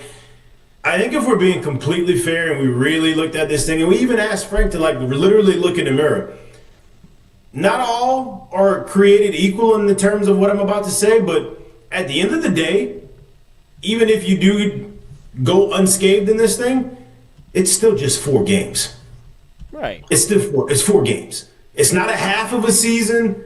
It's literally it's a third of a season. Like, so at the end of the day, even if you were to run out the table and you go 4-0 in those 4 games, it's a third of the season. And in my opinion, truthfully, if I'm giving someone an interim tag, 4 games is not enough for me to say you deserve the tag as head coach. That's just me. And I don't care who you are and almost who you play and almost how you do it. Like, there's going to have to be a lot more for me to be able to say, okay, this makes sense. And maybe that doesn't necessarily mean other games on the schedule. That could mean a lot of what you've done in the past in terms of recruiting. That could mean a lot of maybe what you've been in the past in terms of where you've coached in the past and what you've done. Like that could mean a lot of that stuff. Maybe you've had play calling duties and you've done that for a long time. Maybe like all this kind of like there can be a lot more to it. But for me, if I was in the hiring situation, it couldn't just be off of these 4 games or not. And I almost don't care how it happened. And that's no knock on Frank.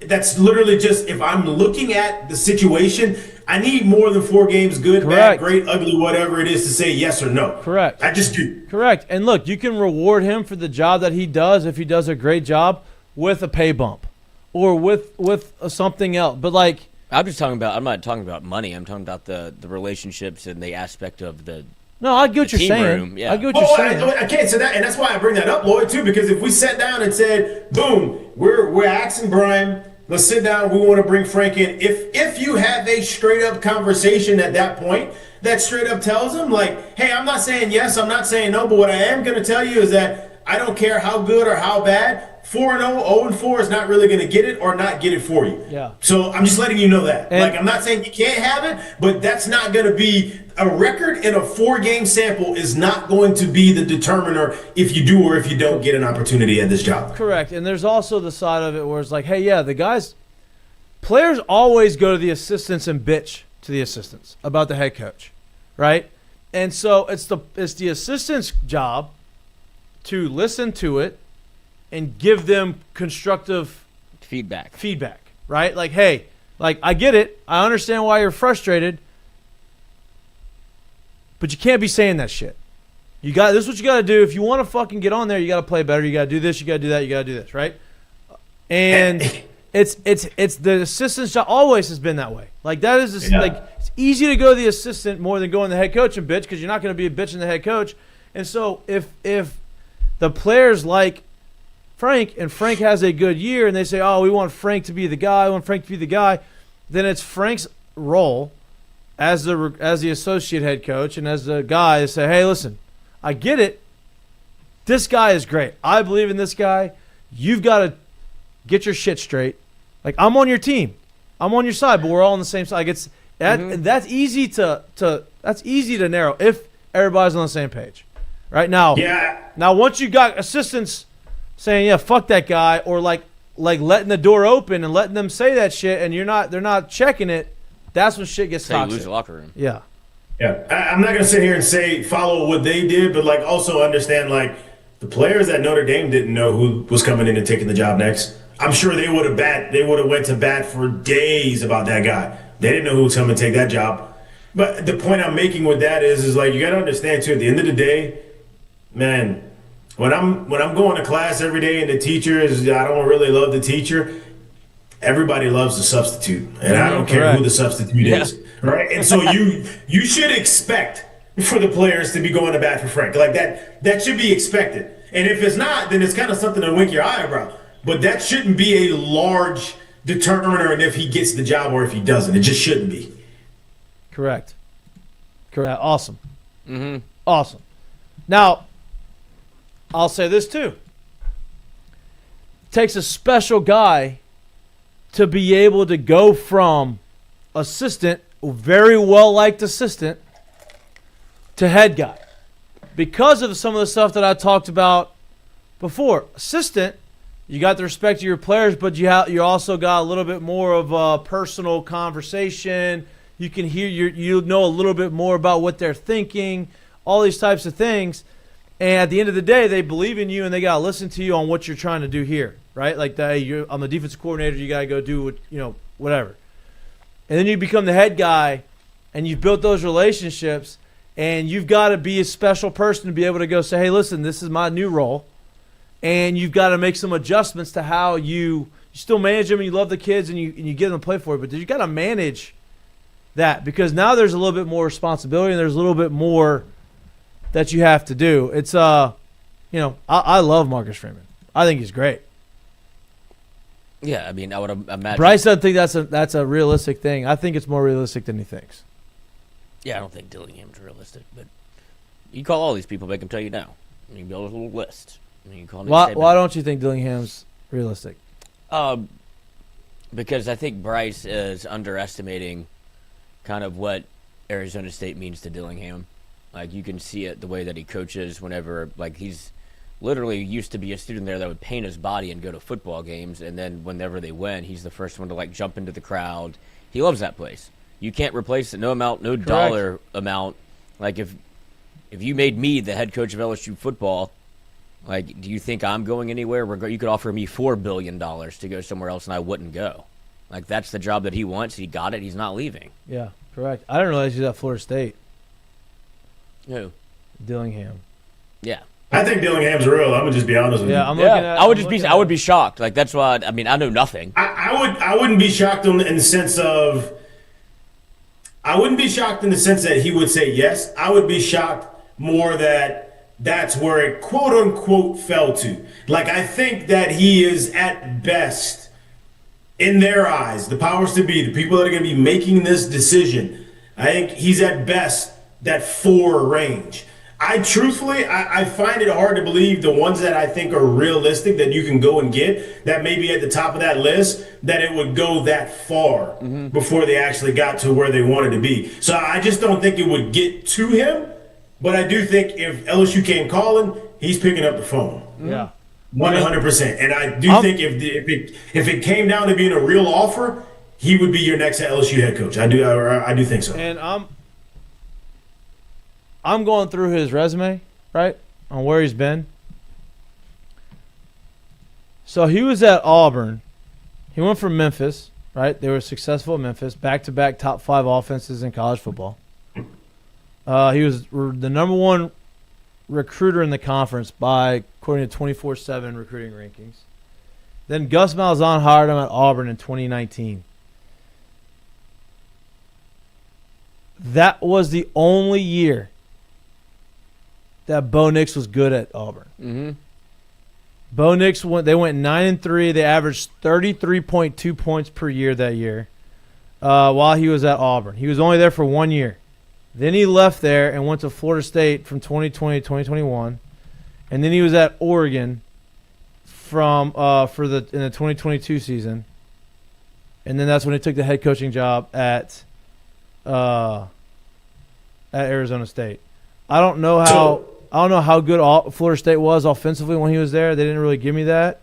Who was the quarterback in Oregon in 2022? Yeah, I'm asking. I don't know. Bo Nix? Oh, that it was? Yeah, maybe. Yeah. That's what I thought it was. Yeah, and I'll say this too, Lloyd, just because you're throwing that out there that he's at his dream spot. Like I get it. I'm sure he always would have loved the opportunity to say, I'm coaching at my alma mater. I'm actually the head coach at my alma mater. You can't tell me that at 35 years old that he saw himself there this early, and that if a school like LSU came hopping on him at this point, that he would say, yeah, I'm good. I'm passing on that. Because in four moves in 5 years, he was willing to do all of that. You can't tell me that he sees Arizona State as the top of the mountain, shut it down, I'm never leaving and taking a different job again from here. I just find that hard to believe that that's where he's at. I find it hard to believe too, and that may be his stance. Maybe that's what he wants, but I do find that hard to believe as well. But I do the more research I do about him, and the more I kind of look into him, I do like him. I do. I mean, he's in it for the right moves. Like, he's not, that's the thing. It's everything that he loves about Arizona State. If he's able to recreate that at a place like this, I think he would be all about it. Look, those guys get into coaching understanding that they're going to do some moving. Go take a look at Nick Saban's career. A lot of people forget, man. Like, Nick spent, close to 20 years at Alabama? Go look at everywhere that he was before. I want to say, I heard him say that him and Miss Terry moved upwards of 15 times before they landed in Alabama. Yeah, he went as to a coach. These guys understand, dude. Like, they know they're going to move and bounce around. And, yeah, I would love to be in this spot, but I also want to go to the spot that's going to be the best for me, and that's going to give me an opportunity to be the most successful and make the impact on these players' life at the same time. And I think, yes, he's back home. He's at where the place he used to paint his face. But you can't tell me at 35 years old that that's where he saw this being the pinnacle of his career. Yeah, I just don't think so. So he went to Kent. He was a grad assistant at Kent State, and then he was at Syracuse in 77, West Virginia in 78 and 79, Ohio State in 1980-81, Navy in 82. He was at Michigan State from 1983 to 1987, and then in 87 he interviewed for the head coaching job at Kent State. This is crazy. Passed him over. Mm-hmm. He did not get the head coaching job. They hired Dick Crum. Oh. And then Saban was hired as an assistant for the Houston Oilers in the NFL. And then in 1989, he was hired at Toledo as a head coach. 88 and 89, 6-5 seasons. Saban went 9-2 in 1990. And then took the Cleveland Browns DC job. And then Michigan State, LSU, and then Michigan State 95-97, and then 98 was his best, or 99 was his best year, and then left to go to LSU, and then Dolphins, and then Alabama. Then game day. Look at all of those spots before you can literally sit there and say, like, okay, he's the guy. Yeah. Right? Like, probably up until maybe, and I'm not exactly sure, but maybe before you got that DC job with the Browns, like, everything before that, it was just, you're one in that middle. So, like, these guys they understand, like, there's going to be a lot of turnover and a lot of moving and a lot of things before you land on the spot that you thought you would be calling your forever spot. Yep. Just how it goes. And I think they understand that when they take these jobs. So it's like, yeah, dude, I'm coaching at my alma mater. I love this place, but I never thought LSU would come knocking for me to be the head coach at 35 years old. Correct. And I'm, what? Yeah. Wait, what? Correct. Yeah. So I think if it came to him, 100% I think as of now, do you have like a top 5? Do I have a top 5? I mean, Yeah, I was gonna try to phrase this like a top 5 coaching list of coaches that you like, but don't necessarily think LSU is gonna go.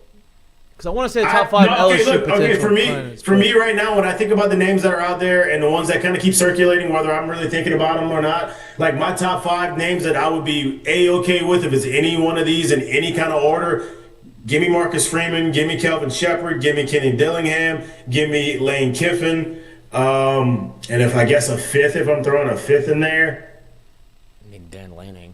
No, I like Dan. I just think 2 different lists. I just think it would be astronomically high to be able to get him out of Oregon. I just don't know if that's the move. I just really don't. And I already explained. Like I think if you got to go that high to get him out, you don't really want the damn job. Like and you're talking about whatever the buyout is too as well. Yeah. So like I just don't know if that's the move. Yeah. And I'm kind of off of that. I really did kind of like the idea of Lashley at SMU, but he obviously took the extension recently, so like that's not happening. So those are the 4 names I think on the top of my head. Those are the 4 that I like as well. I mean, the name that I know is not going to get this job. I hope he gets a job at a major school and kind of shows that he can do it as the head guy, because I think he's going to be a monster. Is that guy at North Texas? Mm-hmm. Like, I've done a lot of research on all these guys to try to figure out like who they are, like what they did.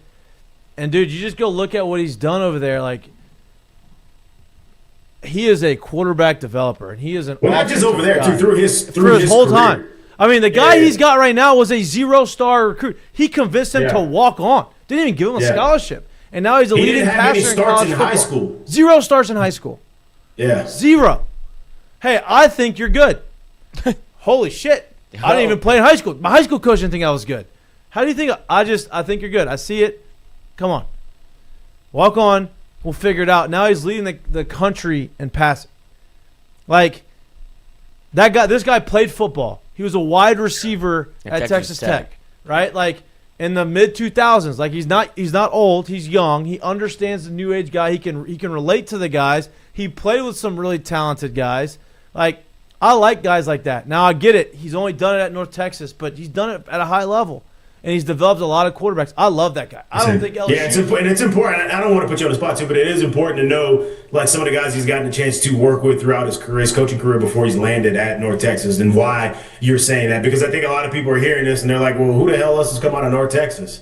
And I think that's, you want to make sure that people understand, like, hey, this is who he's been able to work with through his career and why people are tabbing him as, like, the next one, if you will. Correct. And I'm gonna give you those names because it's pretty ridiculous. I'm pulling them up. I know them all, but I want to be accurate, right? So he was the receiving coach at Washington State, and then brought him down from Washington State in 2013 to Texas Tech as the co-OC / wide receiver inside coach. Wide receiver coach. It was IWR, right? In that season, he brought coached a guy named the name of Patrick Mahomes. That guy's pretty good, right? Obviously, Patrick Mahomes that year threw for 4,683 yards and 36 touchdowns. You say, oh, it's Patrick Mahomes. He's really good. Okay, cool. All right. Well, he was there from 13, 14, 15, 16, and 17 at Texas Tech, right? Obviously, offenses are crazy. From there, became the head coach at Incarnate Word. What the hell is Incarnate Word, you may ask? It is a college and university in San Antonio, Texas. Yeah. They're the same division as Northwestern State. Correct. And they're in the FCS. And his first season there, they were 6-5. Not great. But they had a guy there by the name of who? Cam Ward at Incarnate Word that he developed. And then when he ended up taking the OC quarterback job at Washington State, took Cam Ward with him over there, who balled out and who ended up obviously transferred to Miami after Eric Morris takes the head coaching job at North Texas, and that's where he's coaching. What's the guy's name? It's a crazy name. Mestamaker, or something like that. Mestamaker. And that's where he's coaching. he's put together a resume of developing quarterbacks. I get it. He doesn't have a ton of head coaching experience at high levels, but he has a lot of success in what he does. That's why I don't think LSU will hire him. Somebody's going to hire him, and he's going to be very successful at a big school. Auburn. I think Auburn's going to get Summerall. I can see that. I think John Summerall is going to be at Auburn. I mean, fuck, this guy should leave North Texas to go to Tulane. Arkansas. I told my buddy, I was like, hey, if I were you, I'd be hoping that they go get this guy. Like, y'all are in a position that you can go and kind of take a chance on that. Yeah, never been good. But I think Petrino wants that job. Yeah, he's putting up a bunch of points. Yeah. Trying to get it. Not great at – gave up – No, defenses aren't good. No. No, They gave up 31 points in the second half to lose that game over the weekend. Yeah, not good. That's tough. That is tough. LSU managed to do it also, so whatever. Yeah, but we didn't. We weren't. I mean, I guess we were winning. Yeah. But we didn't have the lead that they had. Well, that would make it worse. That's what I'm saying. That's why Yeah. Arkansas is so bad. Were they leading by multiple scores? Mm-hmm. Yeah. I mean, shit, Texas almost did that to Vandy. Vandy almost did that to Texas. I mean, that's what I mean. Vandy almost did that. Texas was up 34-10. I watched that game. I did not watch any games. I watched baseball. I watched baseball, and then on Saturday, my YouTube TV did not allow me to watch. It's unfortunate. Yeah. It really is. YouTube TV. I did play my ass off this weekend, though. Oh, yeah, you texted me. In the wind? 20-mile-an-hour one shot 80 in competition. Yeah. I putted. I was the greatest putter on the course. I believe it. 80 is incredible. I didn't three-putt one time. I was. Is that the lowest you've ever shot? Yes. Yeah. And I tripled. Yes. Yes. and I tripled a hole. Oh. Which one? And I missed my easiest birdie putt of the day, 2.5 feet. How? It was a slider. You could get to, yeah, I didn't know it was a slider, and so like I tried to hey, it's 2.5. Let me just get it in there. Ooh. I needed to firm it in there, and I didn't. Of course, you miss it, and then you take it again. You make it, of course, because I just got to hit it firm. Easiest one I had all day missed, but made some 8-10 foot par putts. Everything was going in. I was rolling the rock, dude. Yeah, it was fun. I can see why. Now I see why. Damn, Putting get good at golf because it's fun. When you're good, it's fun. Now I didn't. Maybe you should take more trips north of the border. Maybe that's what it was. Hey, that was a fun trip. Maybe that's what it was. Nonstop flight from New Orleans to Toronto.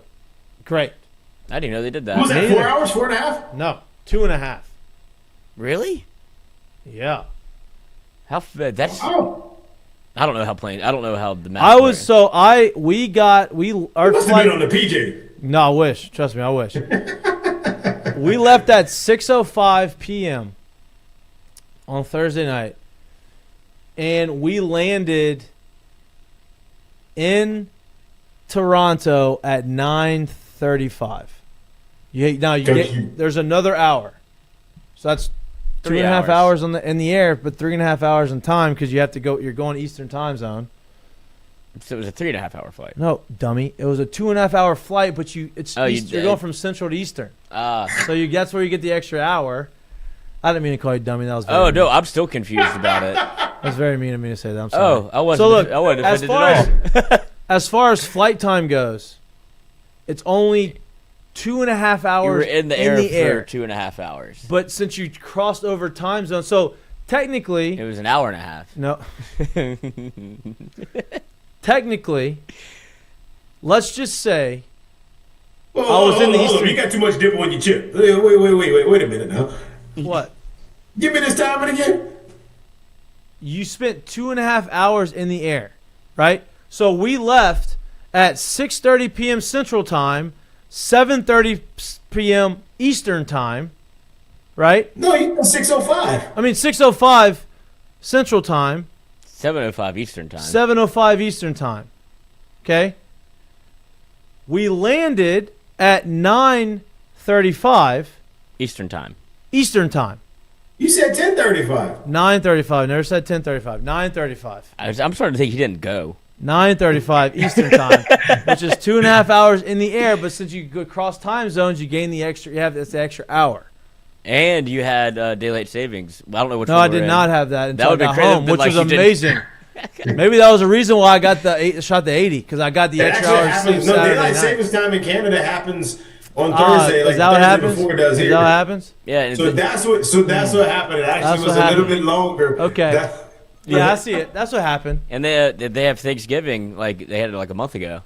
They have their Independence Day on the 1st of July. That is actually a fact. July 1. But that trip was amazing. Toronto. We're going to talk about that in the show. Let's get to that. Let's get to the Seggies. You got a mistake of the day? I do have a mistake of the day. We were just talking golf, were we not? We were. And Hugh Freeze has been canned from his job. And This is not good. This is not good. yeah, the reports have come out. Auburn has their own Tiger droppings. And here's the report of how this whole thing went down was Hugh Freeze had a tee time, as he has a standing Saturday tee time, I believe, whenever they were going to Saturday tea time. I think it's I don't know what day it is. No, Sunday. It's a Sunday? standing Sunday Yeah, afternoon it's Sunday tea because he time got for their fired on off day. Sunday. So here he is on the sheet. Then he gets a phone call, and after the phone call happened, he gets fired. It's obviously under his wife's name, and then it goes from that 1:30 tea time was a one Jill Freeze. After the phone call, it became one David Lewis. Had to give up the tea time to go to the meeting because he has been fired. And then now more reports came out about his golf game, where Hugh played golf 10 of the first 20 days this month. I know people that are retired that don't get to play that much, let alone making $7 million a year. Not blaming our struggles, but goodness. When you're under 500 here, ranked 47 of the recruiting, I have concerns also known for a fact that he played after we lost to Vanderbilt. I understand that is insane behavior for me to have done this, and I do not care. When I have friends that tell me he is at the course every day as an SEC head coach, I'm going to investigate. He just pretend like you're working harder than you actually are because I'm tired of losing. And then this man went and found his again. And all of his scores that he put Solid. in. Yeah. Solid I mean, golfer. they talk about, having it's fun to get good at golf. He enjoys it and he's Solid pretty good. golfer. But yeah, so this man went Oh, and he didn't give us the whole handicap? What's his actual handicap? this is the only screenshot I had. Damn. But it was this man went and did his research the same way that LSU did for Brian Kelly, who shoots 95. Well, also, so they're talking about how that was a crazy way to learn that they're fired, like breaking news. That was also the story that I heard was that's how LSU found out that Scott Woodward. A lot of people found out Scott Woodward was going to be the new AD because he became a member at BRCC. Oh wow! Yeah, and they're like, oh, well, he can undercover because he's from Baton Rouge. I'm like, well, when is he ever in Baton Rouge if he's the AD over there? That's kind of heard that story the other day. Golf too. course where it all happens. That's it. That's it. That's where all the magic happens. The golf course tells away a lot of your secrets, huh? Tells a lot. Tells a lot. God, dog. Why the fuck would he put in his scores? I guess people would see you anyway. Like if They would see him anyway. Yeah, but I don't know. I'd put in my scores. Like, why You're not the head coach of Auburn. No, I'm not. Or LSU. I'm not. But they went back and like tracked all of Brian Kelly's. And I was like, these are a lot. I'm like, yep, he is. And when he's not there, he's at another course. Yeah, He's playing in New Orleans or he's playing in 30A. Good. Now you can go. Or Naples. Go get a lesson. Jesus. It All sucks. right, we got curtain calls. I do have a curtain call, and I know it's not the best time of the year for Louisiana athletics as the Saints suck. Pels are really bad. They don't even have their first-round pick, and they're the worst team in the They league. do. They don't play him though. No, I'm saying for next year. Oh, they drafted a guy this year. They don't even play They him. don't play him. And obviously LSU is in the shitter. Hopefully that turns around. And this is tough to see whenever you have somebody formerly that was leading your New Orleans Saints Before a with big another kick. player. This you want something encouraging, like go hit this thing like you've been. I think it's good to always be someone's guy in this league, right? Sean and I have won a lot of games together. We've hit some big kicks together, and I think it's just understanding each other. He knows how to kind of get me in the right place. I know how to work under him, and it's just a trust thing, right?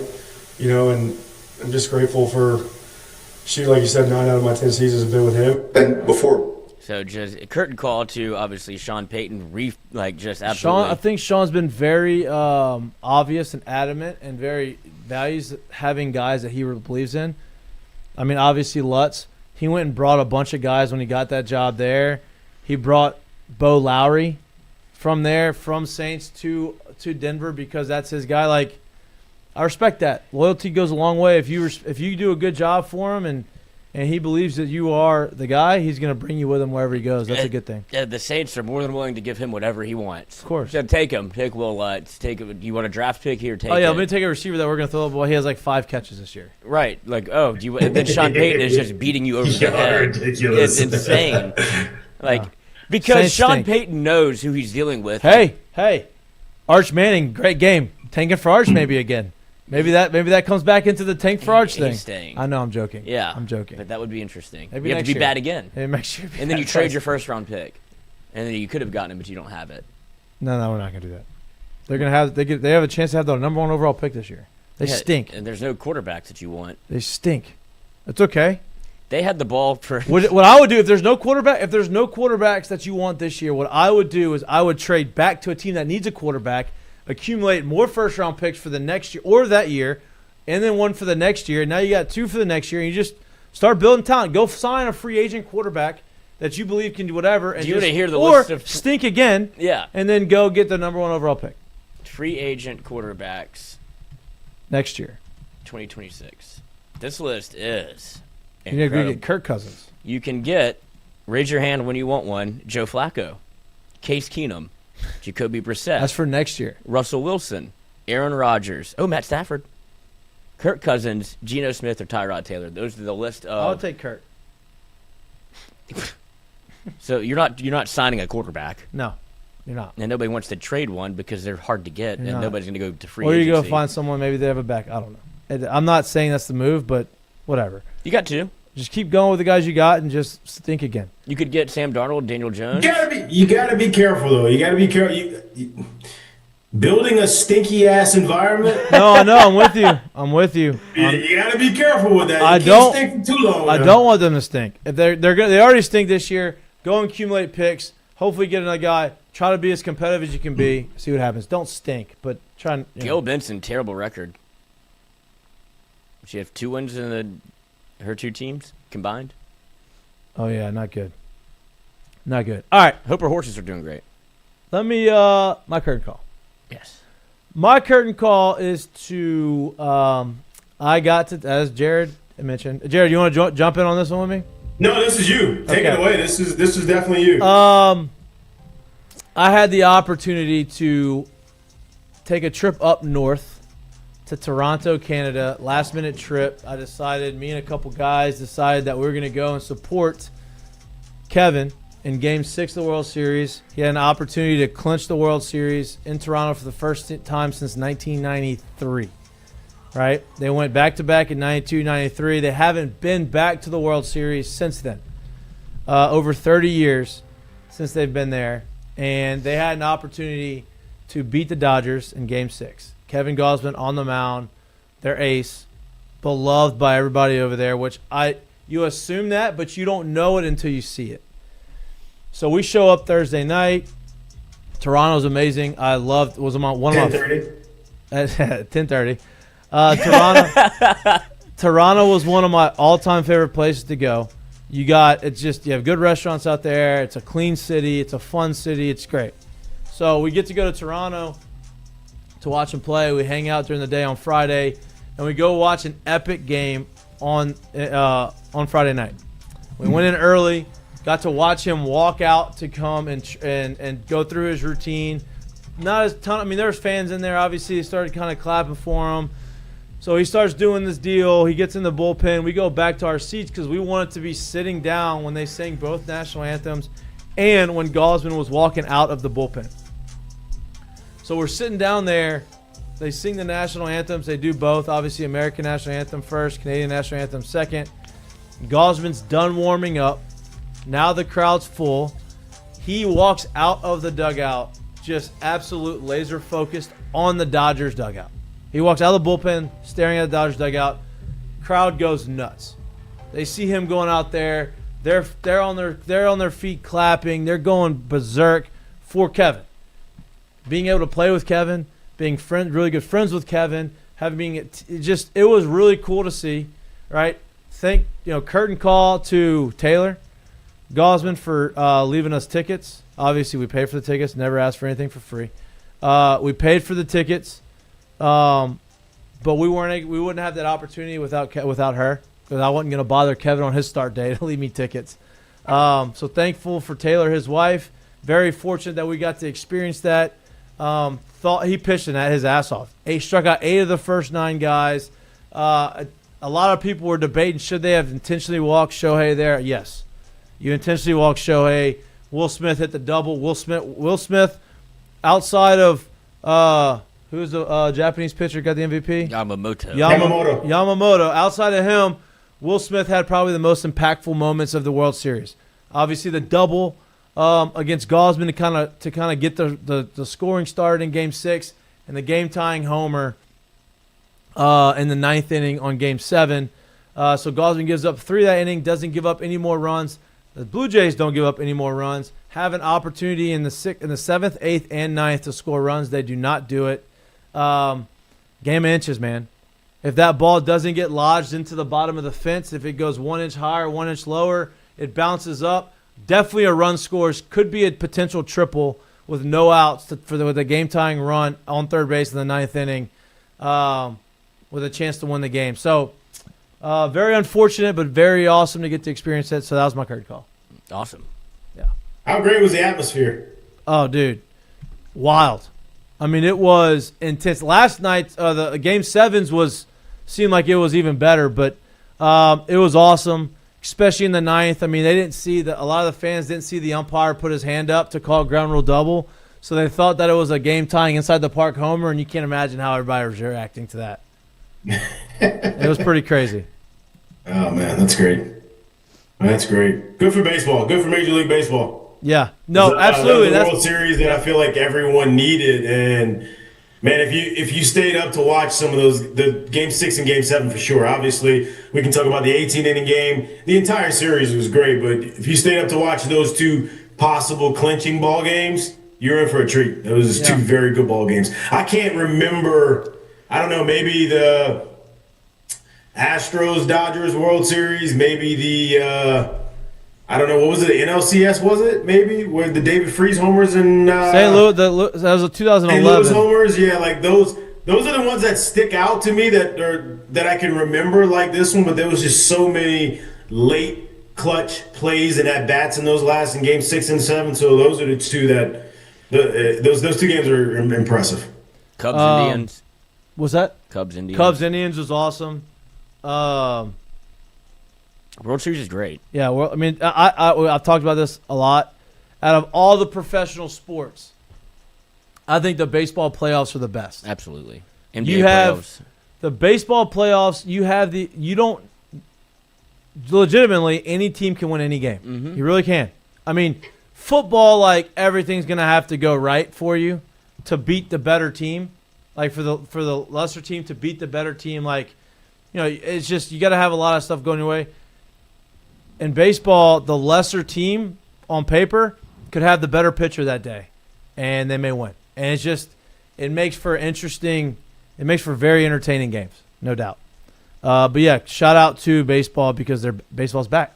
And now it's over. Huh? Now it's gone. And now it's gone. You got to wait till next year. Or till February. Or till February, which is next year. Oh, yeah.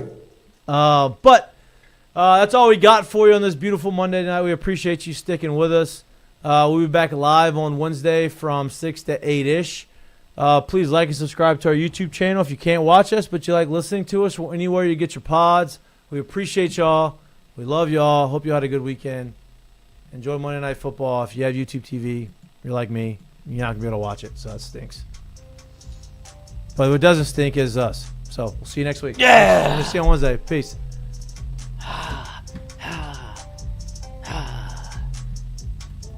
Oh, double fire.